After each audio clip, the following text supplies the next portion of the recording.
రోజు youth declaration అని పెట్టి ఏం చెప్పిందో ఒక్కసారి ఆ స్క్రీన్ మీద మీ పక్కన పెట్టిన స్క్రీన్ల మీద మీరు చూడాలని చెప్పి నేను కోరుతా ఉన్నా. We have released a detailed job calendar for 2 lakh government jobs in the first year of our government. 2 lakh सरकारी पूरा प्रयास करेंगे। भर्ती के लिए हर साल एक जॉब कैलेंडर बनाया जाएगा। बेरोजगार युवाओं के लिए हर महीने 4,000 रुपए बेरोजगारी भत्ता हम कह रहे हैं देंगे। शिक्षा प्राप्त कर रही 18 साल से ऊपर की लड़कियों को इलेक्ट्रिक स्कूटर मिलेगा। हाँ, ये मुझे भी पसंद है ये वाला।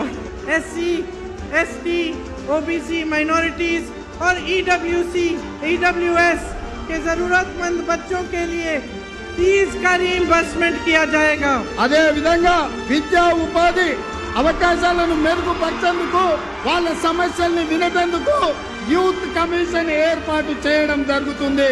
ఇదే కాకుండా ఈ విద్యార్థి నిరుద్యోగ యువకులకు 10 లక్షల రూపాయల వరకు వడ్డీ లేని రుణాలనిచ్చే బాధ్యత రాష్ట్ర ప్రభుత్వం తీసుకుంటుంది.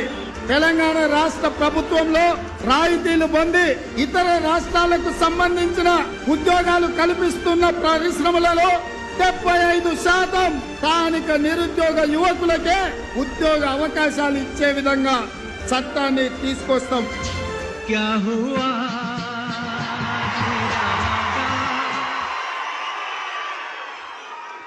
పాత కేటుగాళ్ళు కొత్త డూప్లికేట్ గాళ్ళు ఇద్దరు కలిసి తెలంగాణ యువత మీద నకిలీ ప్రేమలు నటిస్తూ విసిరిన వల పేరే యూత్ డిక్లరేషన్.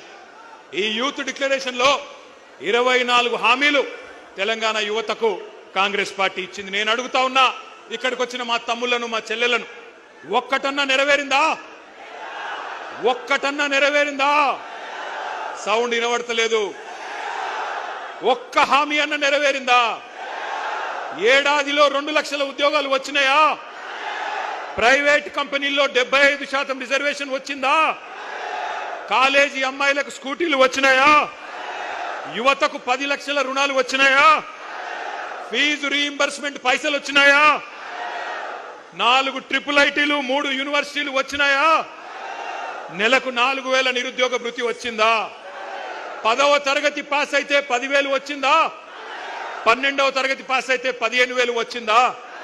డిగ్రీ పాస్ అయితే 1,00,000 వచ్చిందా? పీజీ పాస్ అయితే 1,00,000 వచ్చిందా? పిహెచ్డి చేస్తే 5 లక్షలు వచ్చిందా?